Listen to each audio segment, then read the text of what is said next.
a aula aí para todos aqueles que terão a oportunidade de ver esse vídeo ou que estão assistindo. Então, eu peço a você, deixa seu like, se inscreva no canal. É muito conhecimento hoje que vai ser adquirido por todos aqueles que estarão assistindo esta live. Professor Átila Ribeiro, eu vou fazer uma pergunta para o senhor. Depois dessa pergunta, eu gostaria que o senhor fizesse aí apenas uma demonstração falando sobre o alfabeto grego, né? Isso pode ser assim que o senhor achar possível, você falar as letras do alfabeto grego para o pessoal, mas primeiramente eu quero fazer a pergunta para você. Sim. O Novo Testamento foi escrito em grego koiné? Quais as evidências que se tem? Eu faço essa pergunta porque existe aí no mundo acadêmico, você sabe, uma discussão se foi escrito ou não foi escrito. Todos os livros do Novo Testamento foi escrito em grego, ou parte deles, algum deles. Quais são as evidências que prova a favor, que prova contra? Bom, em primeiro lugar, meu nobre professor Kleber Guedes, a minha resposta é sim.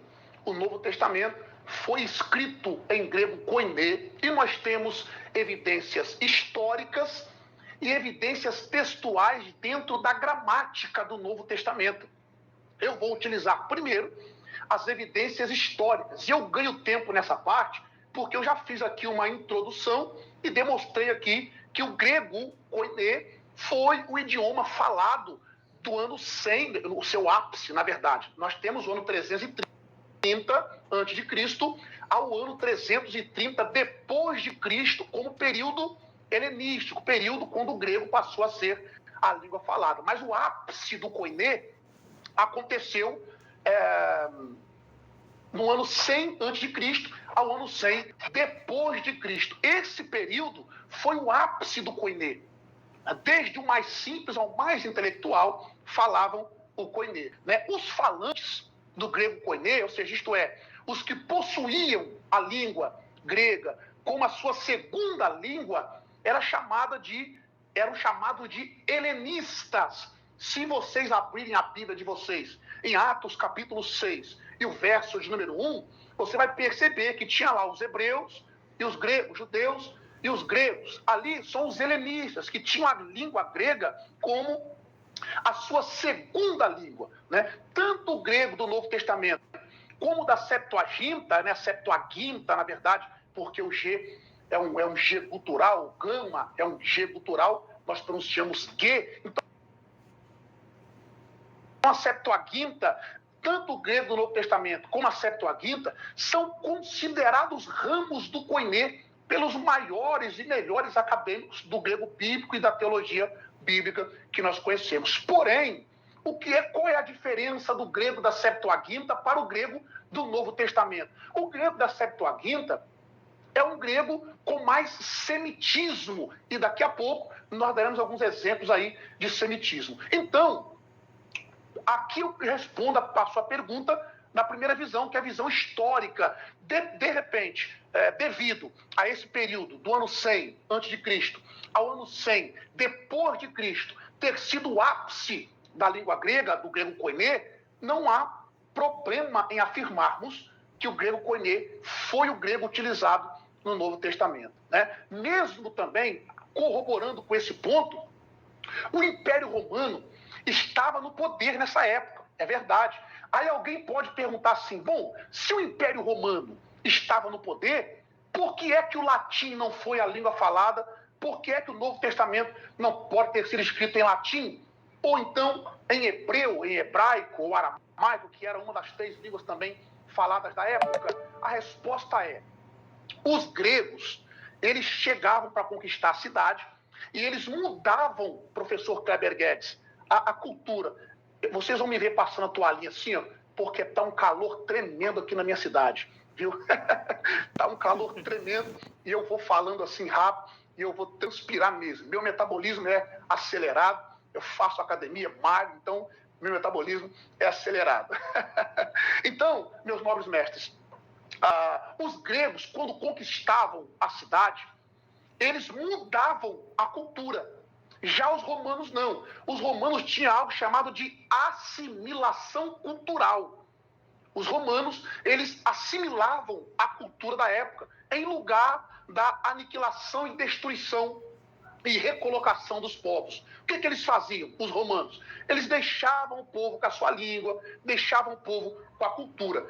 Por isso, somente depois do segundo século, o latim começou a dominar a Itália. Então, nesse período, mesmo que os romanos estivessem no poder, o grego ainda era a língua universal, ok? Agora, professor Kleber Guedes, a segunda parte da minha resposta, nós vamos evidenciar que o Novo Testamento foi escrito no grego koiné de acordo com a gramática. Eu vou usar aqui alguns pontos da gramática. Por exemplo, o senhor está com a sua Bíblia aberta aí, professor Kleber Guedes? O senhor pode me ajudar lendo aí um versículo bíblico para mim? Abra sua Bíblia para mim. O senhor está com um montão de Bíblia aí. O homem é erudito, rapaz. Muita Bíblia aí atrás. O homem é um erudito aí da teologia cristã.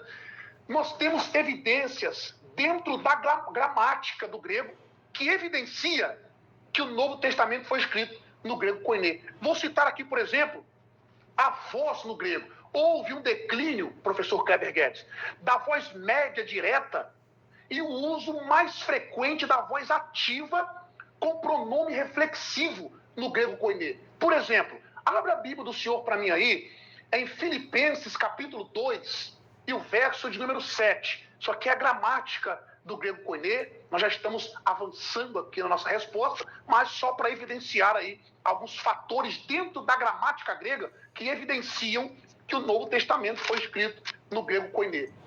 Filipenses capítulo 2 e o verso 7, meu mestre, um texto que dá bastante disputa aí entre algumas pessoas, né?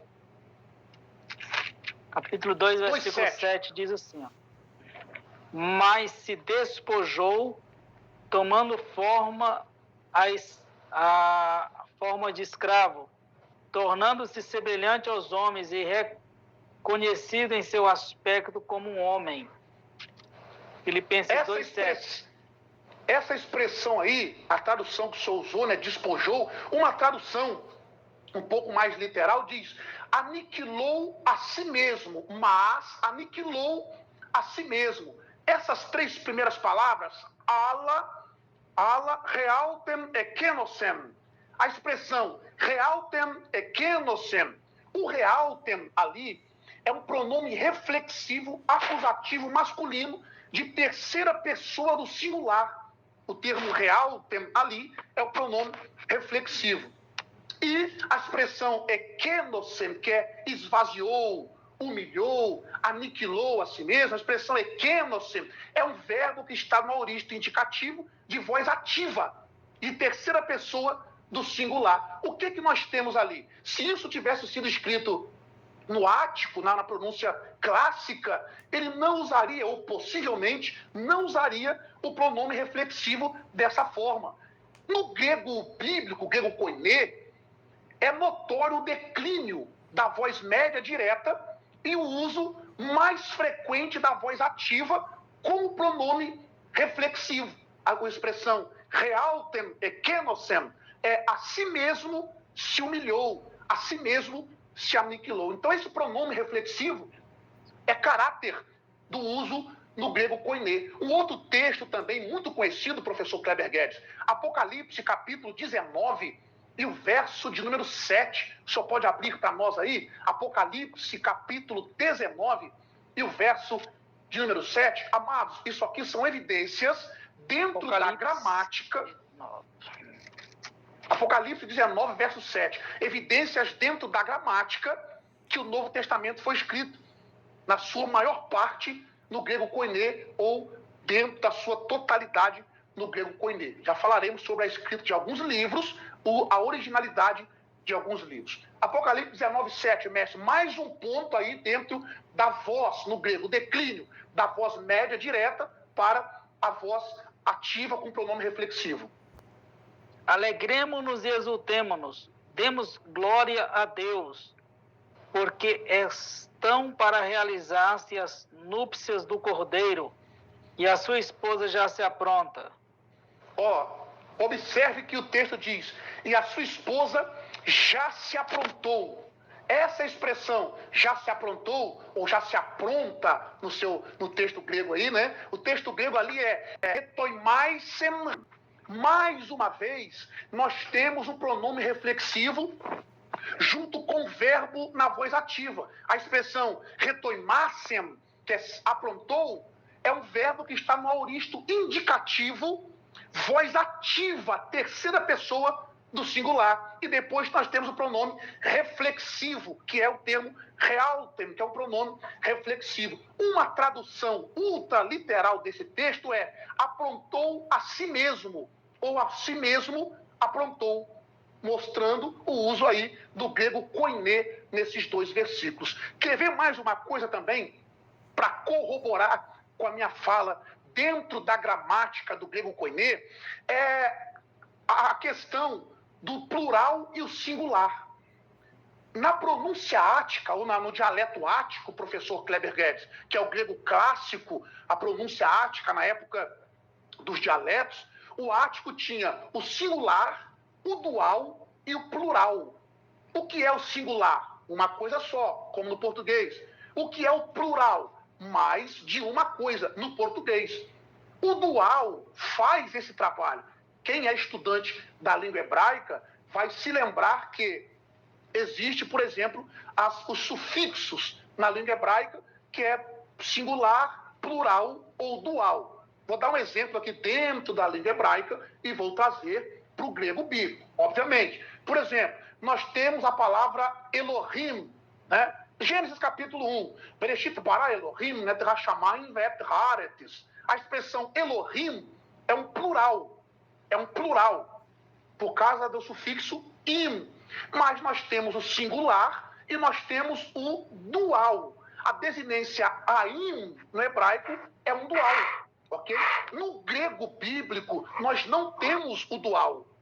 No grego bíblico do Novo Testamento, nós não vamos encontrar o dual. Se tivesse sido escrito no grego clássico, na pronúncia, no grego ático, né, que é o grego dos dialetos, teríamos ali o dual. Uma outra particularidade também, provando dentro da gramática que o Novo Testamento foi escrito no grego koiné, é o uso, professor Kleber Guedes, dos pronomes pessoais. Por exemplo, em João capítulo 14, Evangelho de João, capítulo 14, verso 6, só por exemplo aqui, Jesus não disse, eu sou o caminho, a verdade e a vida. Ele não disse isso. A expressão ali é, eu sou o caminho, é egoimi rehodos. Egoimi rehodos. Eu sou o caminho. Se fosse escrito no grego ático, a pronúncia seria sou o caminho. No grego ático não tinha o costume de usar o pronome pessoal. Jesus, quando disse ego eimi rehodos, ele está dizendo eu sou o caminho. O que é que nós temos? O termo ego ali, ou ego, é um pronome pessoal possessivo, primeira pessoa do singular, mostrando claramente que é o uso do grego koiné. Porque não haveria necessidade, se fosse no ático, de colocar o termo ego. Era só de colocar eimi rehodos, que é sou o caminho, mas por estar no grego koiné, que é o grego mais comum, o grego mais do pessoal comum, simples, ele disse ego eimi rehodos, ego eimi rehodos, que é eu sou o caminho. Nós podemos também, para acrescentar a essa fala, usar o texto de Apocalipse, capítulo 1, e o verso 8, quando Jesus disse, eu sou o alfa e o ômega. Lá é a mesma coisa. Ego eimito alfa. Ego eimito alfa. A expressão lá, eu sou o alfa. Observe que o pronome pessoal aparece no texto. É uma característica do grego koiné. Mais uma coisa, e eu volto a fala para o senhor, e nós falaremos um pouco sobre o alfabeto grego. O uso também, professor Kleber Guedes, do tempo presente substituindo o tempo futuro. É característica do grego koiné. Os alunos mais avançados aí, ou até mesmo os professores de grego bíblico, sabem que o tempo presente vai denotar uma ação contínua, uma ação incompleta. Algumas pessoas, Daniel Wallace, por exemplo, diz que é o tempo, o presente futurístico, né? Isso é o caráter do grego koiné. Ele substituiu o futuro com o tempo presente. Nós chamamos de ação incompleta. Por exemplo, em Efésios capítulo 5 e o verso de número 18, para eu não ficar pedindo para o senhor abrir aí, já vou falar de cabeça o texto, enchei-vos do Espírito Santo, né? Não vos embriaguei com vinho, em que há contenda, em que há devassidão, mas enchei-vos do Espírito Santo. A expressão ali, enchei-vos do Espírito Santo, ou a expressão plerustem em pneumati, nós temos um verbo ali, o termo pleruste, é um verbo presente imperativo, média passivo, em segunda pessoa do plural. Então nós temos ali o tempo presente. É como se Paulo quisesse dizer, passe o resto dos dias se enchendo aí do Espírito Santo. Enchei-vos sem parar. Para nós que cremos aí no poder do derramar do Espírito Santo, isso é um verbo que está no presente, dizendo, enchei-vos todos os dias, continue sendo cheio. É característica do verbo do grego koiné, né? Nós sabemos, como estudantes do grego bíblico, que o verbo grego ele pode estar em 3 aspectos. Existem 3 aspectos do verbo no grego bíblico. Primeiro aspecto, o aspecto durativo, que vai mostrar uma ação incompleta, alguém que está agindo. É a mesma coisa que o nosso gerúndio no português, né? O termo durativo. E existe também o termo pontilinear, que representa o quê? Não se preocupe em dizer quando que aquela ação aconteceu, ok? Então nós temos o tempo durativo, o tempo pontilinear e o tempo acabado, né? Que é o verbo que vai ser no tempo presente ou no tempo passado, né? No caso, fez. É a mesma coisa que o nosso aoristo seria essa expressão. Então, mostrando aqui então que o uso do tempo presente foi substituído, aliás, o uso do tempo futuro foi substituído pelo presente. Quem estuda o grego original do Novo Testamento vai perceber essas falas aí tranquilamente no grego bíblico. Ok? Então nós temos, professor Kleber Guedes, respondendo a sua pergunta, evidências históricas e evidências dentro da gramática do Novo Testamento, que é o grego koiné que está sendo utilizado ali. Ok? O senhor havia me perguntado a respeito do alfabeto grego, não é isso, mestre? Isso, só para o pessoal saber aí as letras do alfabeto do grego koiné, né, a pronúncia. Beleza. Bom, deixa eu falar primeiramente sobre a pronúncia. Nós sabemos, como estudantes do grego